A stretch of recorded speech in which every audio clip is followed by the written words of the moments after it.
God has given all of us a mission to make disciples here and everywhere for the glory of God. Minus 10, 9. We want our church to be a launch pad for sending people out on the mission God has for them.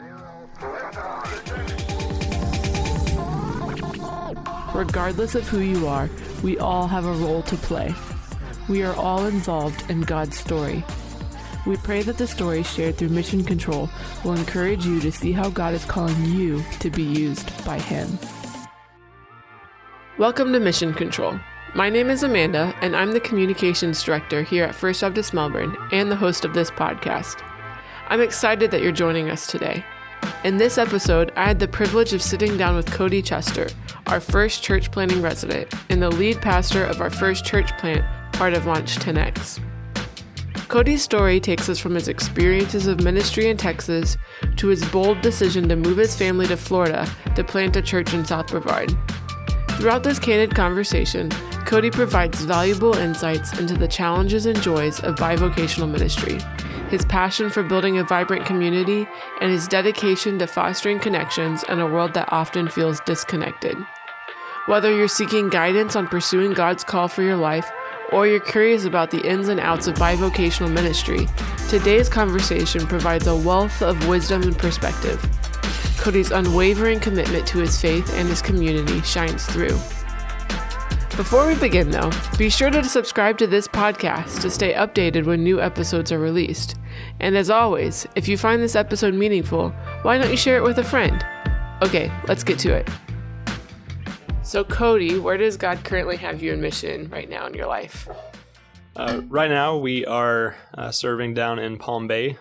We just planted Christ Community Church about a year and a half ago, and so I serve as the lead planter there alongside our team, Aaron Copeland, who is our associate, and Dario Suri, who is our worship and youth. You're our first church plant in this Launch 10X initiative. How did all of that kind of come together? Yeah, it was a really long story, span about 10 years. Wow. God first called my wife Kristen and I to plant a church in October 2010 at a missions conference in our church in Springfield, Missouri.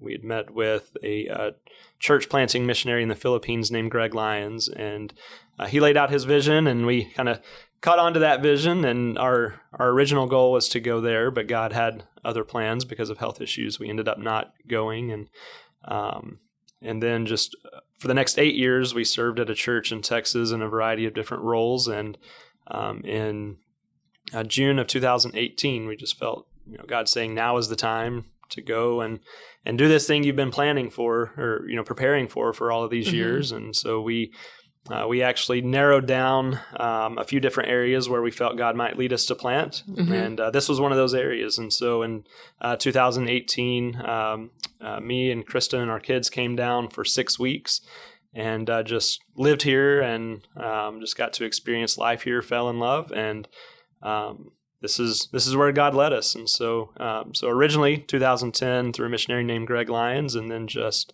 we felt that call and the affirmation from several people in our lives that it was time to step out and plant the church, and came here. And actually, while we were here on sabbatical, we met Aaron Still through a mutual friend. So you originally came to Florida while you were on sabbatical in Texas? Okay. Yep. And I'd never heard of First Baptist Melbourne, never heard of Aaron Still. What was your connection to Florida? So my in-laws are in Florida. Oh, okay. And they connected us, or told us about First Baptist and their desire to plant churches. Gotcha. They were told by a mutual friend. They told us. We reached out to Aaron Still while we were here and had lunch with him and hung out with his family. And we went back to Texas for about a year and just kept in touch, and just worked it out. And we moved down here without any promises. We didn't know we would be the first church planters for First Baptist. We didn't know. We had no job. We had no place to live. We just loaded everything up in a U-Haul and drove down, and the Lord just worked it all out in His time. So Sorry, I'm getting it all straight in my brain. Yeah. So you were working at a church in Texas. Were you also working at that church in Missouri? At what point did you come into vocational ministry? A lot of changes there. Yes, no, you're good. So our church in Missouri was while we were in seminary. Oh, okay. So I did an internship at that church. Okay. While we were there. And then in January 2012, we moved back to Texas, where I'm from. Gotcha. To my home church. Gotcha. Where we were supposed to stay for 6 months. And then go to the Philippines. And 6 months turned into 8 years. And so, yeah, small difference. No, yeah. We cut it close. So. Okay, cool. So when you went to seminary, did you always feel like it was international missions, or was it through your time in Missouri that? Yeah, definitely through my time in Missouri. Okay. My desire was to be a pastor. Church planting. I'm not even sure that I'd heard of church planting at that time. Okay. And definitely did not want to go overseas. Gotcha. But what did you think you were doing then? Yeah, I mean, I just thought I was preparing to be a pastor, and that There's nothing wrong with that. It would be all good. I would get some small church straight out of seminary and be good. But God had different plans, and it didn't work out to where we could go to the Philippines, like I said, because of health issues. But God really used that missionary to introduce us to church planting, and God used him to kind of lay that desire on our heart, and so. Definitely a divine appointment in meeting him. So, okay, so you have a wife and some kids. Tell us a little bit about your family. So my wife's name is Kristen. We have been married for, hope I get this right, 12 years. So that would be 2011. 2011. We just celebrated 12 years, and so we met at church. We went to the same school. I was in grad school; she was in undergrad, but we actually met at church the day I joined the church. This blonde girl comes through the line and smiled at me, and I was like, "Yep, she likes me." And so, a few months later, we were dating. And was this in Missouri? It was in Missouri. Okay. It was in Springfield, Missouri. And so we've been married for 12 years. We have 2 kids: Owen, who just turned 11 last week, and Amelia, who will turn 8 next month. And so we have a 6th grader and a 2nd grader, and all of the chaos that goes with that. Yeah. And so we're actually in the process also of adopting 2 kids. Oh, I didn't know that. Yep. So we are about halfway through our process, and so we're hoping that within just a month or so that they'll get to move in with us, and we can work towards finalizing. This can be an aside, but are we talking international, domestic? No, so they are domestic. Okay, so they're actually here. So we've met them, we've spent time with them. They were actually at our house yesterday, trying to help us adjust to life with 4 kids. Wow.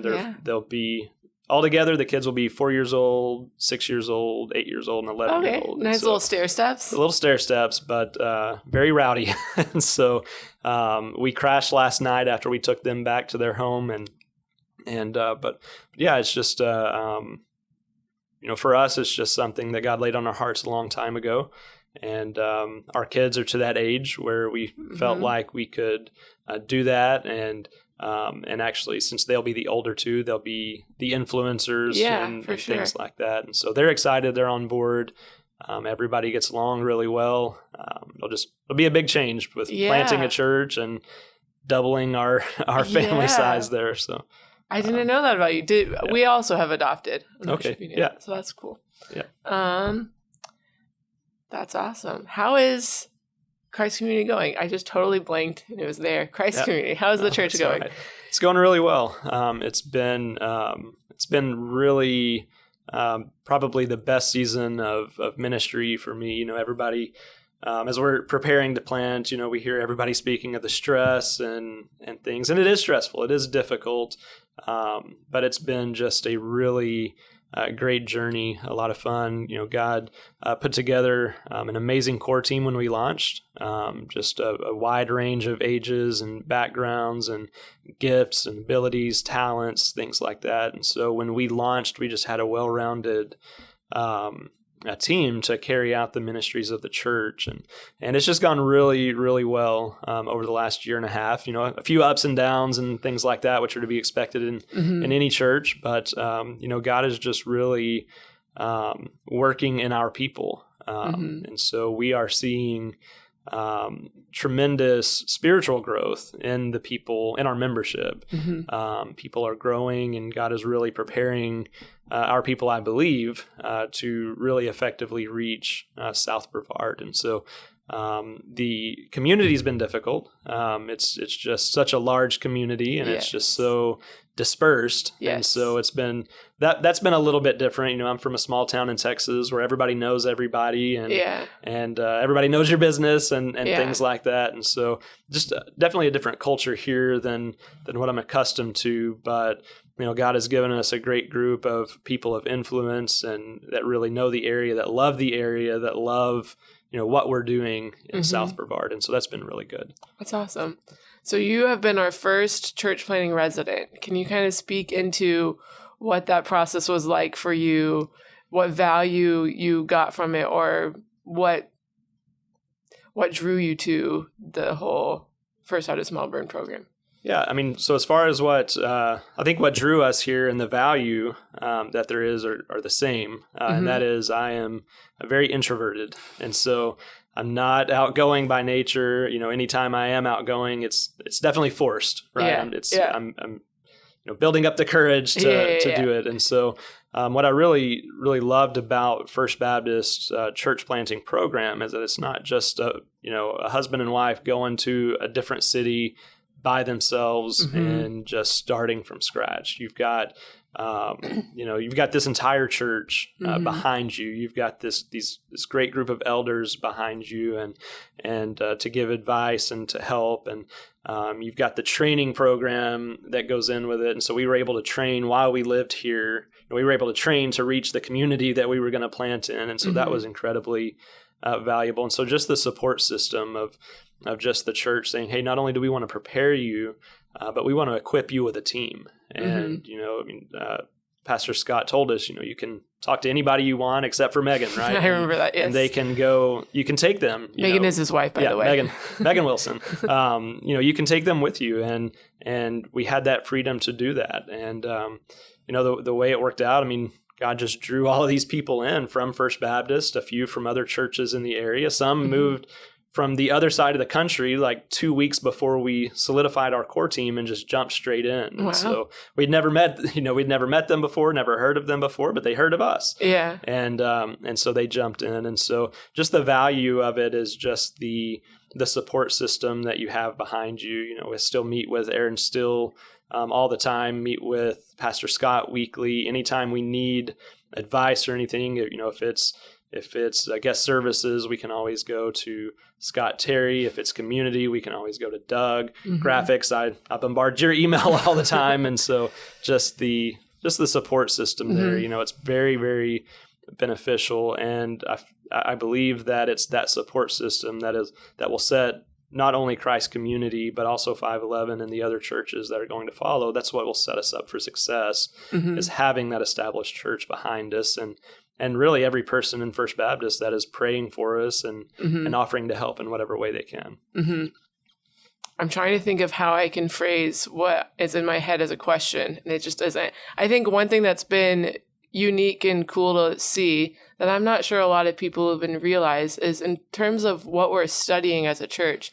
Y'all are studying the same thing right alongside First Baptist Melbourne. Can you speak into some of the way that works? Yeah. So most of the time we're together. Yeah. We did our own series over the summer.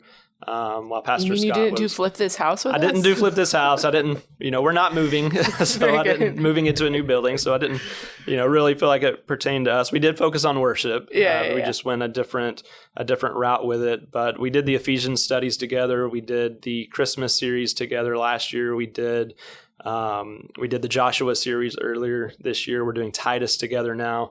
And that's been really beneficial. I know, kind of Pastor Scott's heart behind it is, as church planters, we are, or both of us that are here now, we're both bi-vocational. Yeah. And so the time that it takes to study and craft a sermon, that's really helped a lot by this process. And so we get to meet with Scott every Wednesday. We meet with Pastor Scott. Do you meet as a whole team? Like, is Matt also there with you? So for the first year, it was just me and Scott. Sure. Now it's the three of us studying together. And so, and his desire is to help us with the study and things like that, so that when we leave there on Wednesday, we're as equipped as we can be to go back and write our own sermons. So cool. And so basically the way that it works is, Monday and Tuesday, we all do our own study, but then we meet Wednesday and, flesh out these ideas, talk about maybe, if there's a difficult passage that we're working through, and he really just helps a lot in helping us kind of work through that, because he's put in the study. We've had kind of divided time on there's the almost front. like a collaborative spirit of that, but also I would think iron sharpens iron. Absolutely. Moment comes from that. Yeah. I mean, I've gone into those meetings thinking, okay, well, this is the direction I'm going to go, and walked out of them like, okay, maybe I better, look at this again. It's a different one. And what I really appreciate is it's got, again, going back to that support system, but also the freedom and the flexibility that I'm leaving that meeting on Wednesday and I'm writing your a own sermon for, the people at Christ Community Church, not taking what God has laid on Scott's heart for First Baptist and making it fit there, but having the flexibility and the freedom to go and do that while having the support system in place. Yeah, I think it's also cool to think of right now, the 3 church plants we have all been local to the Space Coast. Mm-hmm. So it is kind of cool to think about the power of so many people in one area studying the same general text from Scripture. That's awesome. Absolutely. But with catered to what makes sense in their context. That's cool. Absolutely. What roadblocks have you faced, and how has God used them? In general or in church planting? However you want to take that. All right. Just different roadblocks. I mean, our ministry in Texas, I somewhat joke and I'm somewhat serious, but it really prepared us for church planting. It was. What were you doing in Texas? So in Texas, we went there as missions. I went there as a missions intern. For your 6 months? For my 6 months, became junior high pastor. Okay. Then lead youth pastor. Okay. And then associate pastor, rather. So just the general. And then interim pastor. Gotcha. I just, whatever need was there, we stepped into that. And so, at one point I was still facilitating the youth, the administration of the church, and was interim pastor. And that's a lot. How big of a church was this? So at that time, it was about 200, 250, somewhere. That's a lot of there. responsibility. So, it was fun, to say the least. I worked a lot. We were probably, we started having some issues where our kids were asking why I was gone so much and when I was going to be home and stuff like that. And so, at one point I was working about 80, 85 hours a week, and that's hard. They're in bed, they're little, so they're in bed early. And so that was difficult. it was a season that, we needed to step up into that position and facilitate that. But God really used that season, which was difficult, to prepare us for, the stressors of bi-vocational church planting. For sure. And so, our church in Texas really prepared us a lot. Phenomenal people. We love the people, still keep in touch with them, all the time, some of them daily, but just the different situations that unfolded there were just very difficult and really prepared us for that. As far as church planting here, there's not been any major roadblocks. We've, ministry is difficult in general. We have experienced some things that we didn't think we would. I thought, looking at church planting, I thought it would be all like reaching out to people and sharing the gospel. And it's actually been much more shepherding and helping individuals and families through really, really difficult areas. And so my perspective on what church planting would be had to shift very quickly. Yeah. Because what I had prepared for and built up in my head, yes, we still do those things. Sure. But shepherding has taken a much more front seat than, other things that I thought would take that front seat. So, I think that those would be the primarily our church in Texas, kind of some of the bumps that we hit there would be the primary roadblocks that we've hit in ministry. In our personal lives, we've been very, very fortunate, and God has always just really provided for us. And and in most cases, He's done that through His people, just these unexpected grace gifts that people have done, whether that's just meeting our needs or helping with the kids and things like that. And so we've been very blessed. The difficult seasons have all taught us very valuable lessons for our future. So is this the first time you've done bi-vocational in your time of ministry? What's that been like? I've always been full-time at the church. And so it took a lot of getting used to because, I'd done things a certain way for so long. Sure. I'm somewhat of a creature of habit. Sure. And so building a routine and a schedule that works around another job was interesting. So I actually just transitioned out of the job that I got when we came here. Okay. And now I'm transitioning. I'm going to remain bivocational, but I'm actually working on starting my own business on the side. And so to supplement church planting income. And so now, once I finally got adjusted to, okay, I'm half-time here, half-time at the church. Now I'm having to transition to, now I'm starting my own business. In both places, the schedule is totally up to me. And how do I do that? How do I navigate that? So that's kind of what I'm navigating right now is, okay, what does it look like to put as much into the church as I can, but still get this business up and running? Yeah. And so changing routines has proven to be very difficult for me. I'm not that great at it.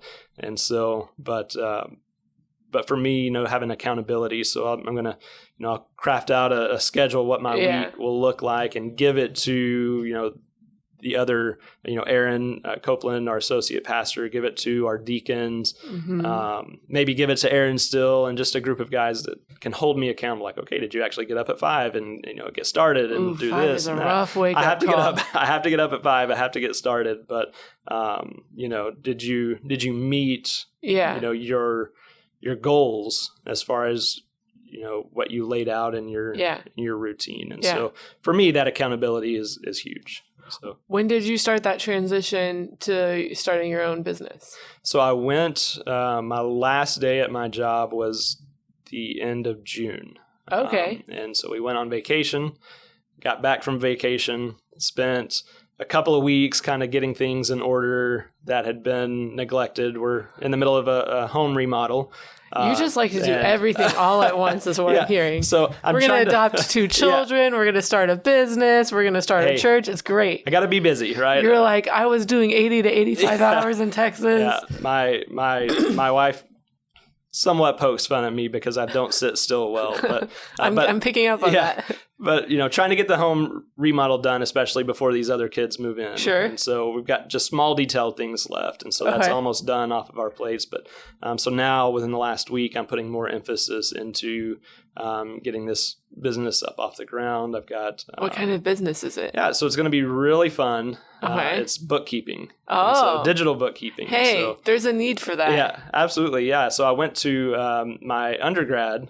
My bachelor's is in business administration. Okay. I have a little bit of an emphasis in finance. And so, it's just something that's always interested me. It's digital. I can do it from home. I don't have to go into You can do it whenever. Anywhere. I can do it at midnight if I want to, after the kids go to bed and things like that. So I'm working right now on getting certifications and stuff like that, because as soon as I finished my undergrad, I jumped straight into seminary. Sure. So never did anything to that, but I'm hoping to be able to use it to help small businesses, maybe even small churches and things like that maybe can't afford their own full-time or part-time bookkeeper and do it do it as a way to help and do it as a way to bless people, hopefully in Palm Bay, right? Hopefully for small businesses in our community, and even use that as a way to reach out to people. Yeah. So as a way to even build more connections and meet new people. Yeah, absolutely. That's cool. Yeah, and so with that, I'm going to join the Chamber of Commerce and things like that, and hopefully build some connections on the business front, but on the more specifically for the church. Yeah, it's kind of a 2-in-1. Yeah. Absolutely. It's a reason to be there too. That's cool. Absolutely. I'm trying to think of how to say.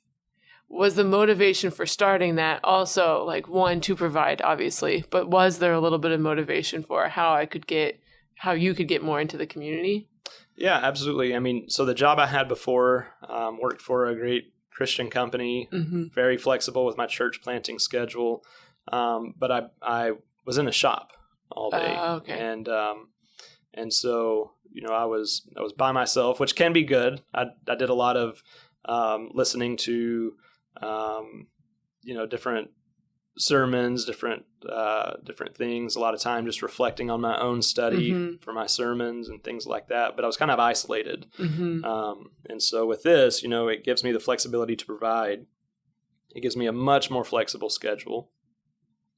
And but also I get to just be around people more, which is difficult for me, but with being introverted. But yes, I mean, it's also kind of necessary, right? If you're planter, introverted, you almost have to put yourself in positions to force you into those. Absolutely. And usually I'm that guy that sits awkwardly in the corner. I can relate. But I'll warm up over time. Yes. so yeah, I mean, definitely to provide, to supplement that income, and but also, the flexibility that it offers is just, I can't get that anywhere else. Yeah, sure. So, flexibility for our family, flexibility for the church.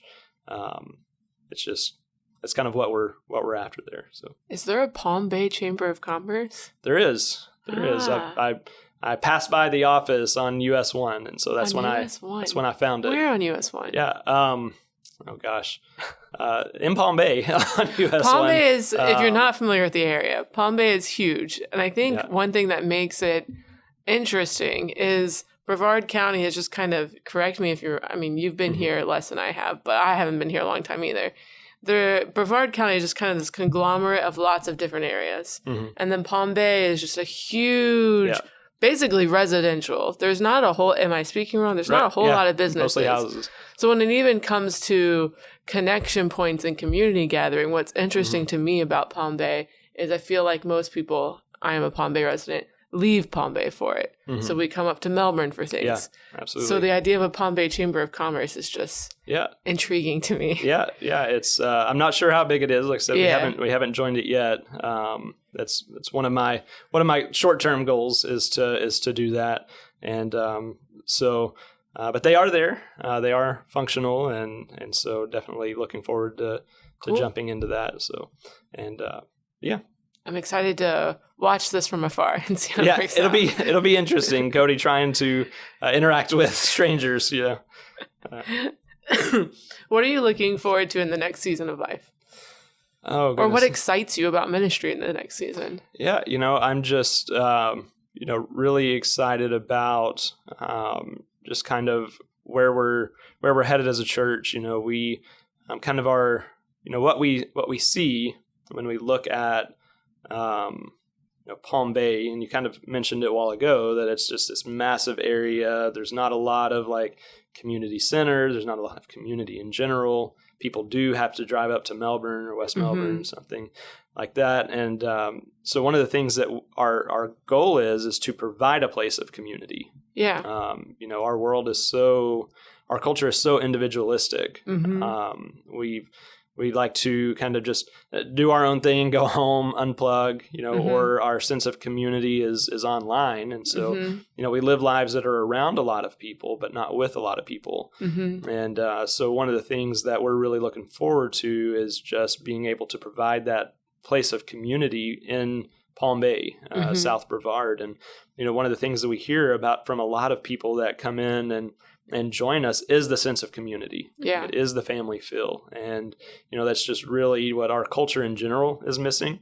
But what we feel is definitely lacking in Palm Bay just because of how quickly it's growing and just as far as like the things to do and the community center is just not there. And so we're really excited about being able to plug people into that community. Because one of our beliefs is that it's in gospel community that we were created to thrive. Yeah. And so if we want our neighbors to thrive, it is in the context of gospel community. Right? And so that's what we're really excited about happening there. our family is really excited about growing. We talk regularly about the difficulties that are going to come with, adopting 2 more kids, both younger than our kids. And, mom and dad's time is going to be now split between 4 kids instead of 2 kids. Yeah. We'll navigate that the best we can. Yeah. But we have asked our kids for just grace as we go through this process. Sure. And so we're really excited about that, getting that going, getting our family just complete. We've always wanted 4 kids, and we're there at this point. And so we're really excited about that, that having that feeling, as much as we love Owen and Amelia, and, always knowing that there were more kids to come for various reasons. It just hadn't happened. And so having these kids complete that is really exciting for our entire family. So that's awesome. Yeah. Was I guess it's not an aside, was adoption always something you were interested in? Yeah, I mean, to some level, definitely. It's something that we've talked about our entire marriage. Okay. It became more of a reality for us, before our daughter Amelia was born. Okay. We started having some trouble with pregnancies and things like that. And, God, blessed us with Amelia. But after her, we just kind of agreed that because of, the struggles that my wife was going through, physically with pregnancies, with the emotional toil and things like that, maybe we just needed to, thank God for these 2 beautiful kids that we have, who are phenomenal kids, by the way. Yeah. And just there are these kids that need good, loving homes, and maybe that's the direction we go. And so it took a more realistic turn for us, about 8 years ago. I mean, Amelia's almost 8, and so we stopped. We no longer put emphasis on having biological children and focus on adoption. And we started the process back in November, thinking it would take a couple of years. Yeah. And by the time we get through kind of the introductory process, we get our home study done and things like that. They're like, "Hey, we have these 2 kids for you." You're like, and like, okay, so the few years went to a few months. And so, but yeah, I mean, it's just kind of been in our hearts for all these yeers. But we agreed, because we're doing public adoption. And so we just agreed to wait until our kids were old enough. That one, they're the older kids. There's a whole lot. Yeah, absolutely. And so, and they have taken these 2 younger kids just under their wings and have been phenomenal with them. And so we're very thankful for that. That's awesome. Okay. What advice would you have for someone who's trying to discern their calling in their life? Yeah, I mean, I was not the greatest at this. I actually ran from that calling for a while. My life goal, my entire life, was to just be as rich as I could be. Okay. And so I can see how vocational ministry didn't exactly align. God definitely changed my heart in a major way. But probably my senior year of college, so I was almost done. And my senior year of college, God started sensing that call into ministry, and just really was not interested. And, for me, it was God used a man named Charles Wright. Our church in Texas had a bus ministry, and we served on that bus ministry together. And one morning, it was just me, him, and his wife on the bus, and he was driving. I was sitting in the seat behind him. And I'm hoping we were stopped at a stop sign or a red light. I don't remember, because he looked in the mirror and looked right at me. Right into your soul. Yeah, and just said, "When are you going to stop running?" Wow. Like, what in the world are you talking about? He said, "God is calling you into ministry and you're running from him." And I was like, "Who have you been talking to?" Right? Like, how did you know this? But I mean, God just used him. And so, I think if it's, someone that is trying to, discern their calling, maybe feel God leading them into ministry. I mean, I think one of the best things to do is, obviously you want to pray, right? You want to seek the Lord and get clarity from him. But also for me, even whenever we were getting leaving Texas to church plant, it was other men and or women, in our lives that knew us well, that loved the Lord, that, seek the Lord with their, every fiber of their being, speaking truth into our life. And so, if it's someone that is walking through that, obviously I would say pray, but also talk to the godly people in your life who love you, who are for you, who you trust, listen to the Lord, and just say, this is what I'm feeling. What do you think? And just receive that. And so, so God primarily used other people in my life. And so from my own personal experience, I would just say, open up to, your pastor, open up to, one of your pastors, open up to, just a godly influence in your life and go from there. For me, after I had that conversation with Charles, I went and talked to the man who was at the time our youth pastor. And he kind of affirmed the same thing, but he encouraged me to go talk to our senior pastor. And I went and talked to the senior pastor who also affirmed the same thing. And so I had these three men in my life, one of which was just unsolicited advice, saying it's time. And then, when we were leaving Texas, Kristen and I felt that it was time to go. And then three different men in the church, all of which I respect and admire greatly, came to us individually over the span of probably a month. And, one of them just broke down in tears, a very good friend of mine, and said, "We know God is leading you away. You should follow God." And just all three conversations were like that. And we're like, okay, this is God the affirmation is clear. It's time to step out into what God is calling us to do. So that's awesome. Okay, finally, what advice would you have for someone who's feeling the call to make disciples here and everywhere for the glory of God?